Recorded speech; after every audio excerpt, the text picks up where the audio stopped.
안녕하세요. 최다은 변호사입니다. 제 유튜브 채널에서도 많은 분들이 관심을 가져줬던 컨텐츠는 어떤 것이었냐면 좋은 변호사를 선택하는 법, 이런 내용이었던 것 같아요. 제가 상담을 하면서 기존에 했던 변호사님과 문제가 있었다, 이런 얘기들을 굉장히 많이 듣다 보니까 제 나름 또 변호사가 봤을 때 좋은 변호사란 어떤 사람인지에 대해서 한번 정리를 해서 올리는 게 어떨까라는 생각이 들어서 오늘은 그 얘기를 해보려고 합니다. 제가 구속이 돼 있는 피고인 사건을 항소심에서 맡은 적이 있는데요. 이분이 저한테 얘기를 하시기를 1심 때까지 변호사가 어떤 의견서를 냈는지 안 냈는지도 모르더라고요. 그래서 제가 피해자가 진술한 내용이나 이런 부분도 당연히 본 적이 없다.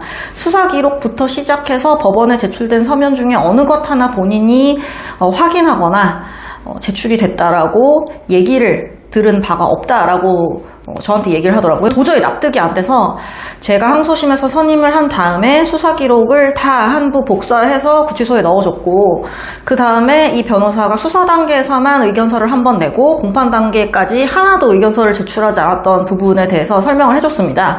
그랬더니 이 양반이 처음 안 거예요. 자, 여러분, 변호사를 선임했는데 저희가 최근까지도 상담을 하면서 얘기를 들은 게 어떤 것이냐면, 변호사를 선임을 했는데 무슨 일을 하는지 모르겠다, 변호사랑은 연락이 안 되고, 그 다음에 변호사가 의견서를 냈는지 안 냈는지, 답변서를 냈는지 안 냈는지, 그 다음에 변호사가 그거를 냈으면 무슨 내용으로 얘기를 했는지, 자, 무죄 주장인지 유죄 주장인지 이거에 대해서도 전혀 모른다는 거죠. 그러니까 그게 저는 말이 안 된다라고 생각합니다. 예를 들어서 저희 사무실 같은 경우에는 수사 기록을 복사를 해오면 한 부를 스캔해서 의뢰인한테 보내드립니다.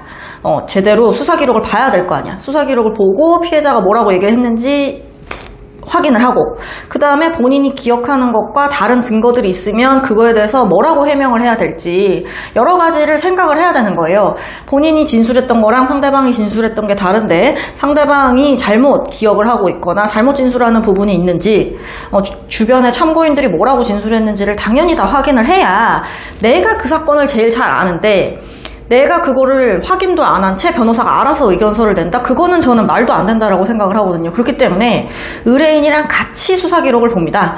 수사 기록을 확인해보세요 라고 보내드린 다음에 그거에 대해서 몇 페이지가 조금 이상합니다, 몇 페이지에 나온 부분은 잘못됐습니다 라는 의견을 저한테 달라고 얘기를 합니다. 그러고 나면 제가 의뢰인한테 의견서 초안을 보내드리죠. 큰 틀은 이제 구두로 얘기를 하고 이거 인정하는 게 좋겠는데요, 아니면 요런 부분을 조금 집중적으로 주장을 해서 무죄를 주장을 해봅시다, 이런 식으로 얘기를 하든지, 어쨌든 구두로 구체적인 얘기를 틀을 잡은 다음에 의견서 초안을 보내면서 이런 내용을 이런 녹차로 해서 낼 건데 혹시 내용을 보시고 의견을 주시면은 제가 수정을 하든지 더 추가를 하든지 아니면 그대로 제출하든지 하겠다라고 얘기를 한단 말이에요. 변호사가 이 사건에 대해서 제일 잘 아냐? 사건의 사실관계는 의뢰인이 제일 잘 아는 거고요.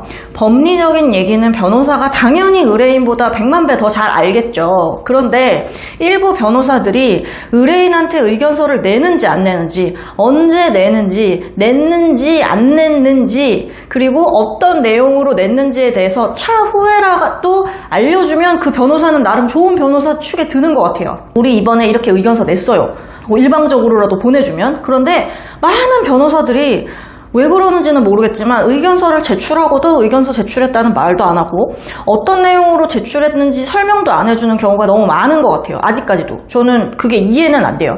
왜냐하면 변호사인 제 입장에서도 내가 어떤 식으로 의견서를 낼 거야 라고 설명을 해주고 의뢰인이 그거에 대해서 동의를 한 다음에, 그래서 제출을 했을 때 추후에 의뢰인이 그때 이렇게 할 걸 그랬는데 변호사님이 그렇게 의견서를 내는 바람에 이렇게 됐다라는 말을 듣지 않을 수 있어요. 변호사는 의뢰인한테 항상 매 단계별로 설명을 해줘야 됩니다. 초안의 내용은 이 정도로 할 건데 어때요? 자, 이 부분에서는 이런 거를 인정하는 취지이기 때문에 이 부분에 대해서는 명확하게 이해를 하셔야 됩니다.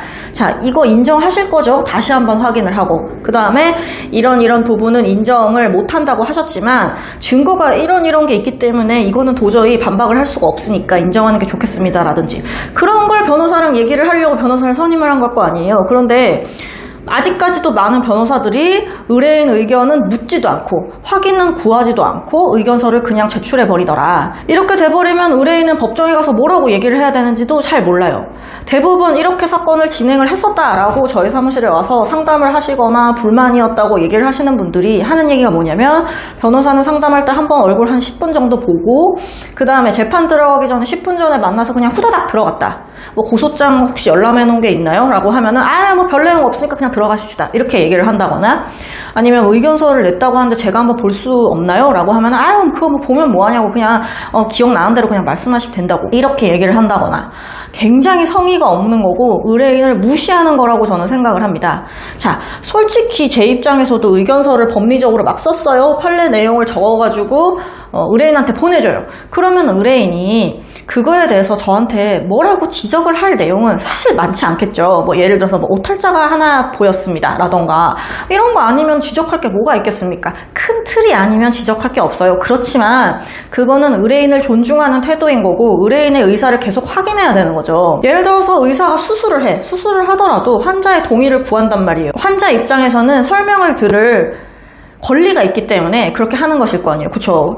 변호사 일도 마찬가지예요. 변호사는 귀찮을 수 있어요. 의뢰인한테 물어봤자 의뢰인이 뭐 알겠어요? 법리적으로 뭐 모르지.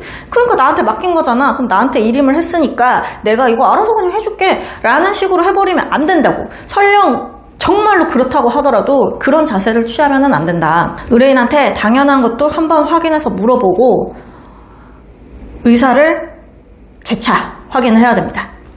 특히 범죄를 인정할 것인지 아닌지 이런 부분에 대해서는 굉장히 민감하고, 나중에 의뢰인이 다른 얘기를 할 수도 있고 생각이 바뀔 수도 있기 때문에 명확하게 확인을 받아놓는 게 중요해요. 그러니까 지금 혹시 변호사를 선임해서 사건을 진행하고 계신다면 의견서를 언제 제출했는지, 변호사님 의견서 제출하면 저한테 한번 보내주세요. 아니면 의견서 제출하기 전에 제가 잘 알지는 못하더라도 한번 읽어보고 제출했으면 좋겠습니다 라고 당당하게 얘기를 하시는 게 좋아요. 저희 같은 경우는 초안도 보내드리고 그 다음에 수정한 거 다시 보내드리고 그 다음에 그럼 이대로 제출하겠습니다 라고 명확하게 마지막 확인을 받은 다음에 출력을 해서 제출본, 저희 사무실 원피고용지에 출력한 거를 스캔해서 그대로 증거까지 붙인 거를 한번 보내드립니다. 그러니까 의뢰인은 각 단계별로 의견서가 어떻게 바뀌었는지도 확인할 수 있고 최종 제출된 변호인 의견서가 어떤 내용을 담고 있는지에서도 다시 알고 있죠.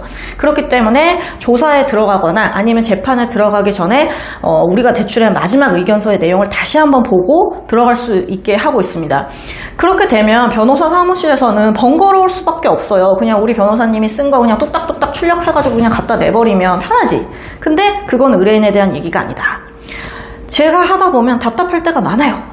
의뢰인이 나는 진짜 신경 써가지고 초안도 보내고 이렇게 제출할게요 라고 컨펌을 받으려고 기다리고 있으면 세워라 내워라 읽지도 않고 대답도 없고 이런 경우들이 있다고요. 자, 그러면 제출 기한이 닥쳐오면 마음이 조급해지니까 계속 확인을 요구하게 되고 이렇게 되는데, 그런 번거로움 때문에라도 변호사들이 그냥 의견서를 제출해버리는 경우가 분명히 있을 거예요. 그리고 이렇게 그냥 냈어요 이런 식으로 사후 통보를 해주든지 그런 경우가 있지만, 그래도 조금 제출 기한이 늦어지는 한이 있더라도 의뢰인의 의견을 존중해서 물어봐주고 다시 한번 귀를 기울이면서 내 생각이 어떤지에 대해서 들어주려고 하는 변호사를 찾으시는 게 중요하다. 그리고 이미 변호사를 선임을 하셨다면 내 변호사에게 그런 내용을 요청해라 라는 말씀 드립니다.